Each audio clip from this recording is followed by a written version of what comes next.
کہ آج خدا دو گھروں کا کر رہا ہے ملن، کہ آج خدا دو گھروں کا کر رہا ہے ملن، کتنے خوش ہوں گے دلہا اور دلہن۔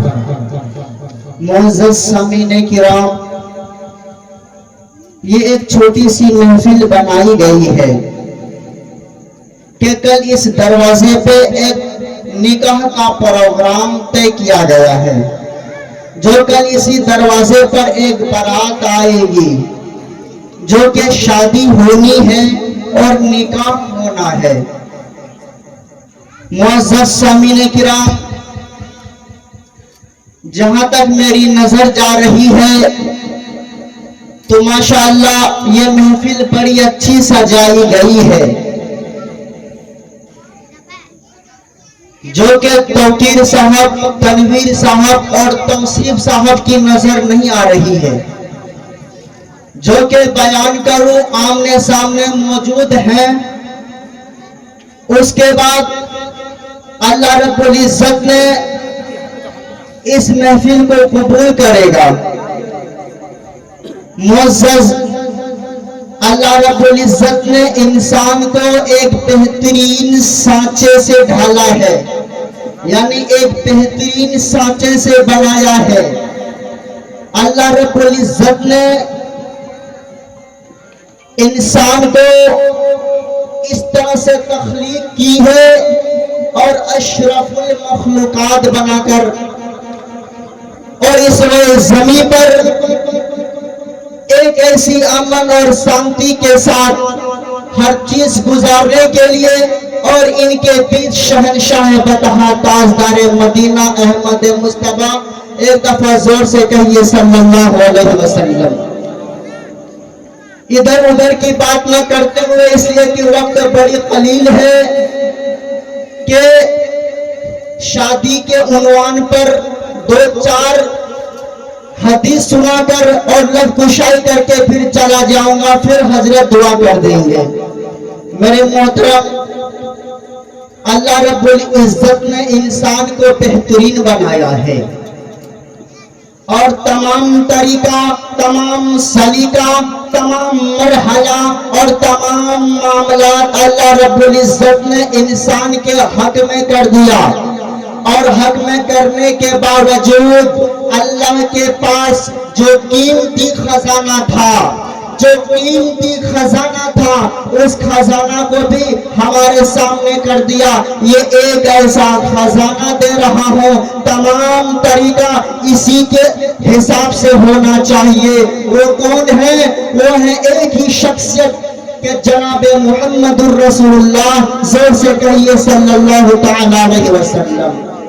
اور یہ مت دیکھو کہ گاؤں کے چوہان، یہ مت دیکھو کہ گاؤں کے پردھان، یہ مت دیکھو کہ گاؤں کے منتری، یہ مت دیکھو کہ گاؤں کے بڑے بڑے لیڈراں، یہ مت دیکھو کہ گاؤں کے بڑے بڑے افسر، یہ مت دیکھو کہ گاؤں کے بڑے بڑے تجربے کار، کاروبار، بلڈنگ والا، تجارت والا، زمین والا، کوٹھی والا، تجارت والا اپنے بچوں کی شادی کیسے دھوم دھماکے سے کرتے کراتے اور کرواتے ہیں، بلکہ وہ دیکھو فاطمہ کا باپ، رقیہ کا باپ، زینب کا باپ، ام کلثوم کا باپ نے ان چاروں بچوں کی کیسے شادی کرائی۔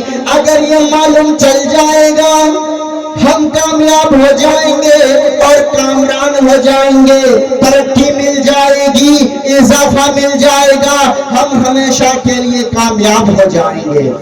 میرے محترم، جس طرح سے ایک چھوٹی سی حدیث پڑھی تھی کہ اللہ کے رسول فرماتے ہیں کہ نکاح میری سنت ہے، میرا طریقہ ہے، میرا اصول ہے، میرا ضابطہ ہے، اور جنہوں نے نکاح کرنے سے منہ پھیرا، اللہ کے رسول فرماتے ہیں وہ مجھ میں سے نہیں ہے۔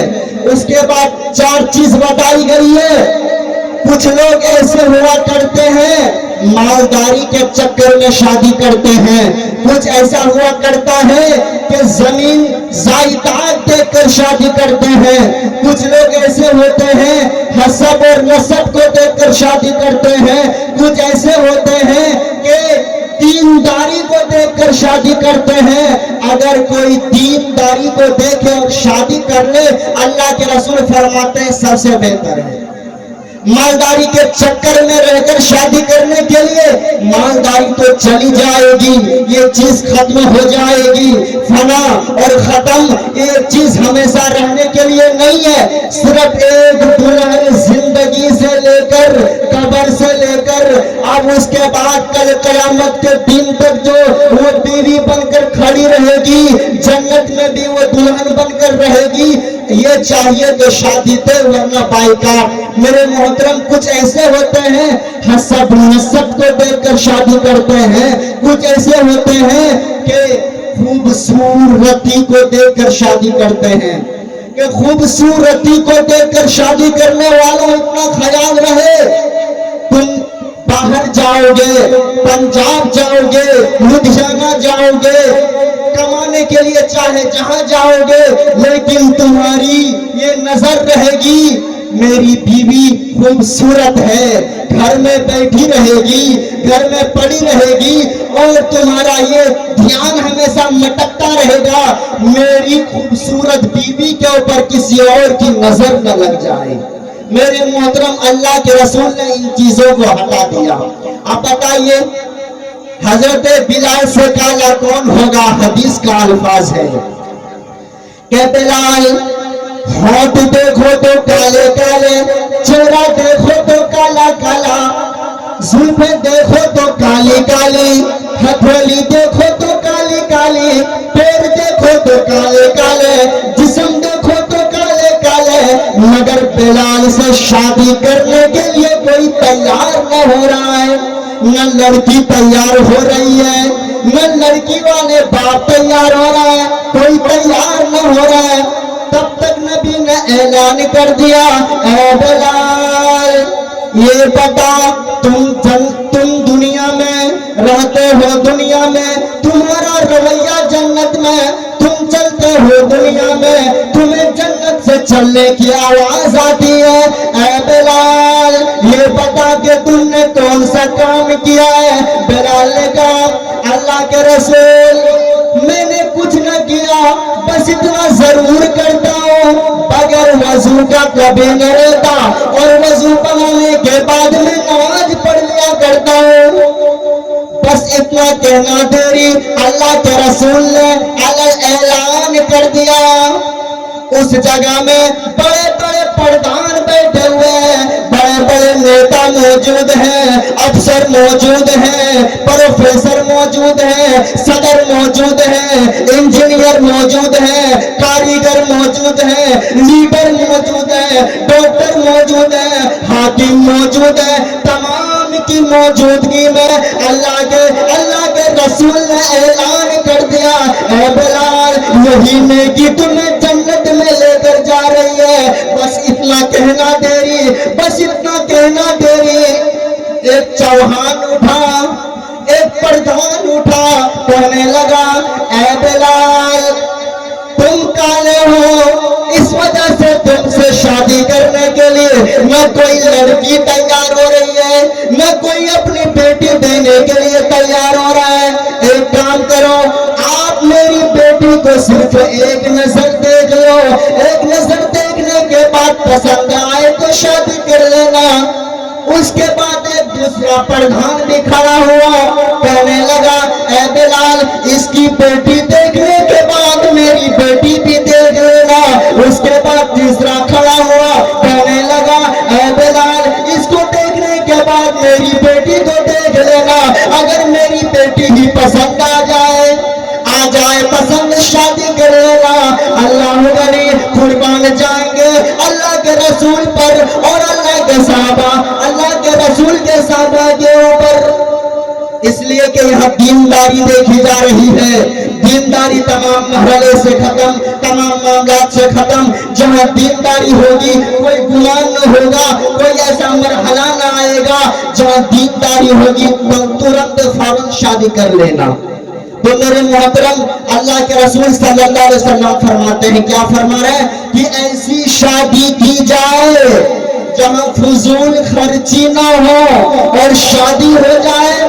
جیسے کہ ایک حدیث سنا رہا ہوں, اللہ کے رسول ایسے ایک مجلس میں بیٹھے ہوئے, چند صحابہ کرام گھیرے ہوئے اور بیان کر رہے ہیں, نبی کچھ بات سنا رہے ہیں. تب تک ایک عورت مجلس کے بیچ آتی ہے, نبی کے قریب آتی ہے, کہنے لگتی ہے, اللہ کے رسول ہم سے اب شادی کر لیجئے. اور نبی کی شادی پہلے کر چکے ہیں, اب کہاں سے کرے. اس عورت کو انکار کر دیا, میں شادی نہیں کر سکتا. پھر وہ عورت کہنے لگی, اللہ کے رسول کیا ہوا, ہمارے نبی منہ پھیر لیے. اس کے بعد پھر کیا ہوا, پھر ہمارے پیغمبر منہ پھیر لیے, کہنے لگے ہم شادی نہیں کر سکتے. تب تک اسی مجلس سے ایک نوجوان کھڑا ہوا, کہنے لگا, اللہ کے رسول آپ اس عورت سے شادی نہیں کر رہے, کوئی بات نہیں, ہم سے کرا دیجئے. وہ صحابہ رسول کھڑے ہو گئے, کہنے لگے میں کرنے کے لیے تیار ہوں. اللہ کے رسول نے اس صحابی سے کہا, ایک کام کر لو, مہر میں کیا ہے دینے کے لیے. کہا میں گھر جا رہا ہوں, دیکھ کر آ رہا ہوں, کچھ مل جائے تو میں دے دوں گا.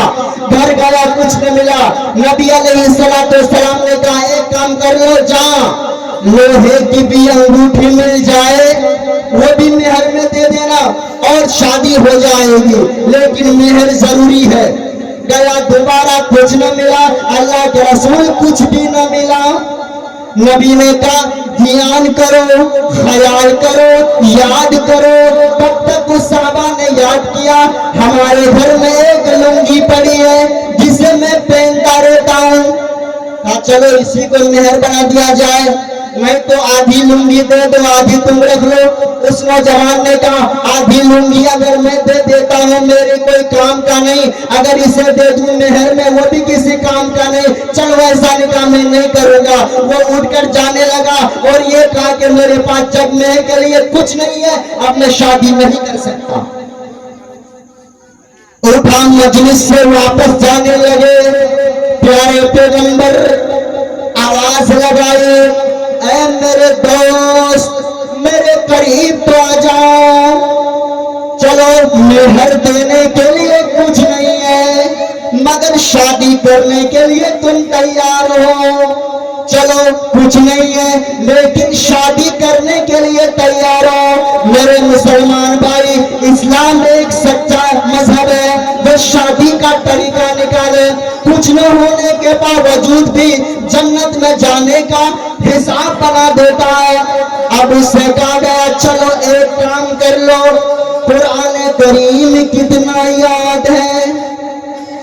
کہنے لگے پھلا پھلا صورت ہمیں یاد ہے.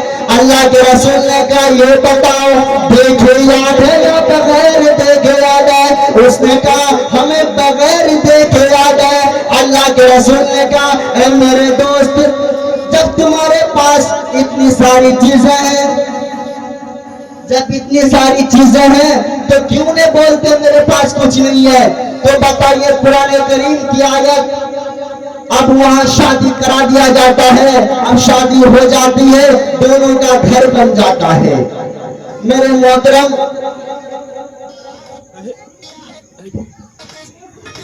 جو باتیں کہی گئی اللہ پاک سے دعا کہ ہم تمام مسلمانوں کو عمل کرنے کی توفیق عطا فرمائے.